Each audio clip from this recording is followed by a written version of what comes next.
Hey, happy Friday, guys. It's Michael Coos, Russ LeCade here with your two Mets on the mic, and we're fighting it out over the spring forecast this time, Michael. It's the toughest time of year, right? I mean, the weather's changing anyway, and now we're looking at preparing a 3-month forecast. Do you have any special tools or go-tos? It's not easy, and sometimes it's almost impossible if there's no real dominant feature. The things I look at: sea surface temperatures, what's going on down in the southern or equatorial Pacific, Yes. or we're talking about the El Nino or La Nina currents, and also the Pacific oscillation that we get up to the north. Very much, yeah. So those are the three main features that I focus on because we're so our weather's so dictated by what's happening in the water. It is, absolutely. I just look at inertia sometimes. You know, I'm talking about, okay, the tail end of spring has been a bit chilly. There's more snow in the mountains than what we saw around this time the last couple of years. And sea surface temperatures, they're pretty close to normal. You have that inertia coming into play.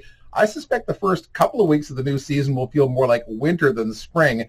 But moving forward, I was looking at some of the NCEP charts and just getting a feel for, there's a gradual warm-up, and it seems to really take hold in that May, June time frame. So maybe the second half of spring warms up. First half, I'd say pump the brakes. And there is some warmer water out over the Pacific, not outrageously so, but even a little bit warmer could create more evaporation, of course, and precipitation. Yeah. So what do you think on the precipitation side? It looks fairly near normal, which, of course, at this time of year still means about a 50% chance. I think it's 16 out of 31 days in March and 13 out of 30 in April or something like that, and the same in May. So a fair amount of precipitation, but nothing excessive. It just looks a little cool to me. Yeah, and that's what I'm seeing too, not just for coastal BC, but inland as well. And that could stretch all the way through the western provinces with the warmer air trapped out east. We could be here for the next hour talking about this. Yeah, no, but you'll be back enough. on 10 minutes on the ones on News 1130. Have a great weekend.